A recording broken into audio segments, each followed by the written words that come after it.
Irisa Singbu Ahan Moktada Ikok non Kurumzeri, Nasisu Mam Gidamakta Yamna Kanaraba, Government Joki Update Mapudun Laxeri, Mayamna Channel Sibu, Nangro Tenabu already, Channel Sibu, subscribe to Shimiramu, video Sibu like to Shimiramu, Manipurgi Department Sing the Tabak apply to Bakendate Singna, video Sibu, Mr. Danaba, pulling Naba Mam from the Nising Jeri, Kauriba, Port Department Mam Singziki. Exchange की sponsor update सिंग पिजरके हजे करम करम department करम district सिंगी sponsor update लेरिगे हैबदु मैम द खंगनजरागे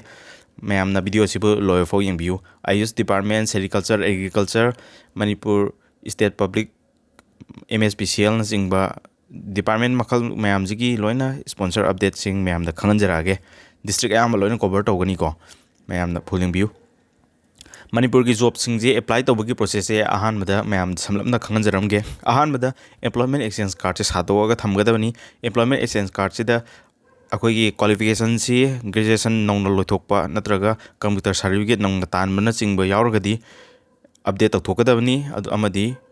एक्सपायर ओरबा कैंडिडेट सिंगी ओइना रिन्यू तौथोकपिगदबनी लोयर मतुंगदा एम्प्लॉयमेंट एक्सचेंज ऑफिस तगी अपाम जॉब सिंजे स्पॉन्सर तौहनगदबनी स्पॉन्सर तौ लोयर मतुंगदा फॉर्म लौगदबनी सी लोयर मतुंगदा अप्लाई तौगदबनी प्रोसेसिंग से फजन फॉलो तौबियु गवर्नमेंट जॉब मणिपुर की डिपार्टमेंट सिंगदा गवर्नमेंट जॉब तौगे हाबा तारगदी अदो अहानबगी अपडेट असिदी उखरुल डिस्ट्रिक्ट की एमएसपीसीएल की लास्ट डेट ऑफ स्पॉन्सरिंग से 11 अप्रैल ओगनी सेरिकल्चर डिपार्टमेंट की 4 अप्रैल द लास्ट डेट ओगनी आयुष डिपार्टमेंट की 3 अप्रैल द ओगनी दुगा मथंगिजना इम्फाल ईस्ट की मोबेट्स की 28 मार्च तक 2 अप्रैल फो ओगनी सेरिकल्चर ना 28 मार्च तक 2 April Manipur state power company limited की 28 मार्च तक 2 अप्रैल फो ओगनी स्पॉन्सर तौबगी मतमसी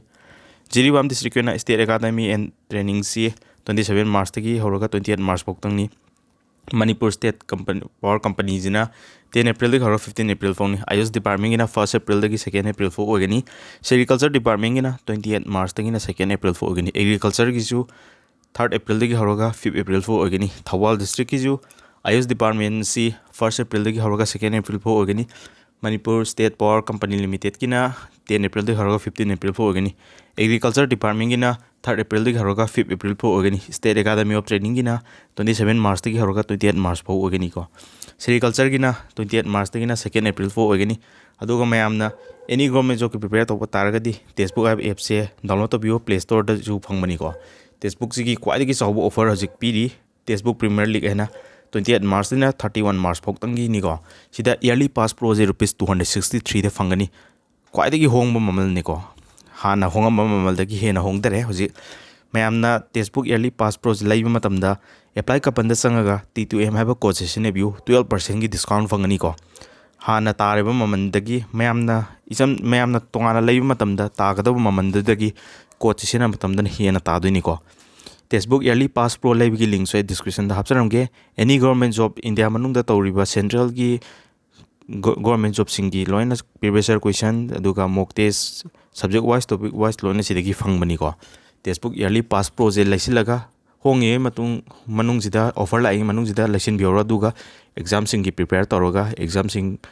क्रैक तौनबा मैम होना बिहोरो अदो सांडेल डिस्ट्रिक्ट की जो सेरिकल्चर की सी स्पॉन्सर तौबगी मतम से 28 मार्च तक होरगा 2 अप्रैल फो ओगनी एमएसपीसीएल की 28 मार्च तक 2 अप्रैल फो ओगनी आयुष डिपार्टमेंट सु 28 मार्च तक 2 अप्रैल फो ओगनी एग्रीकल्चर समनरे 28 मार्च तक होरगा 2 अप्रैल फो स्पॉन्सर तौबगी मतम सी ओगनी स्टेट एकेडमी ऑफ ट्रेनिंग की 27 मार्च तक होरगा 28 मार्च नुमिनी की मतम से पी को बिष्णुपुर डिस्ट्रिक्ट की हजे स्पॉन्सर तौरीबा अनौब अपडेट है एग्रीकल्चर डिपार्टमेंट की 27 मार्च तक होरगा 1 अप्रैल 2024 फो ओगनी अनीसुब डिपार्टमेंट से सेरिकल्चर डिपार्टमेंट की 27 मार्च तक होरगा 2 अप्रैल फो की मतम पीरी को दोना स्पॉन्सर तौगदब इचेलनाउ सिंग यावरगदी एक्सचेंज ऑफिस ता हारिबा मतम सिंग ऑफिस टाइमिंग दे चलगा थबक सिंग असि स्पॉन्सर तौहनबीबा यारगनी अदुगा इम्फाल वेस्ट की टेंटेटिव ngaतनी को एप्रोक्सीमेट टाइम ngaतनी सेरिकल्चर अमदी एमएसपीसीएल की 28 मार्च 1 अमदी 2 अप्रैल ओगनी को AYUSH department state academy of training art and culture की 1 and 2 अप्रैल ओगनी माइनर इरिगेशन एमपीएससी एग्रीकल्चर अमदी प्राइमरी टीचर की 3rd 4th 5th अप्रैल ओगनी को दुगा pre primary teacher IT and cyber forest अमदी वेटेरिनरी डिपार्टमेंट की रेगुलर पोस्ट की 8 10 12 अप्रैल नुमित अहुम से ओगनी वेटेरिनरी डिपार्टमेंट की कंट्रैक्ट की Education Department की Hindi Graduate Teacher, Hindi की Primary Teacher ना चिंग बगी post की होने दी 15, 16, 17 April होगनी. Land Resource Department की होना 18, 22, 24 April होगनी. Manipur Police Department की होना 26, 29 नंबर 30 April सिना tentative date होगनी को. Jail Department की ना 2nd May दगी होगनी है ना सिदा tentative date चिंग जिदा हाईरी. मैम any government job की update सिंग government job explainer T2M है बस channel सिदा लोइन फंगन जगह मतम चाना मैम अपडेट सिंग लोइन फंगन जगे अदुगा आइगी YouTube channel की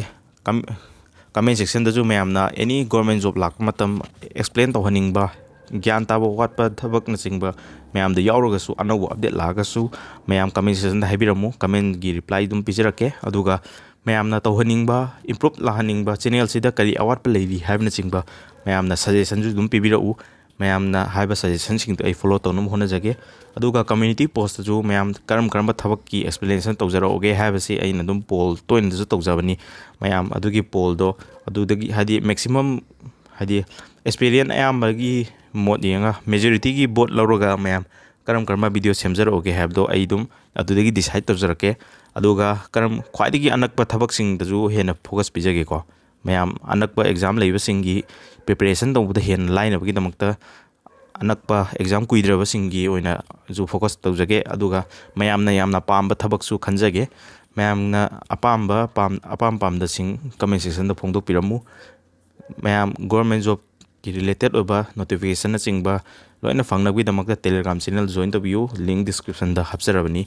अदुगा टेक्स्टबुक ईयरली पास प्रो लेबगी लिंक सु आई डिस्क्रिप्शन द हबसरमगे पिन कमेंट जो तौजरमगे मयाम की दमकता गवर्नमेंट जॉब का रिलेटेड अपडेट सिंग चैनल से फंगन जगे ngasi gi oinadi matang sidagi bidai lojari. Thank you.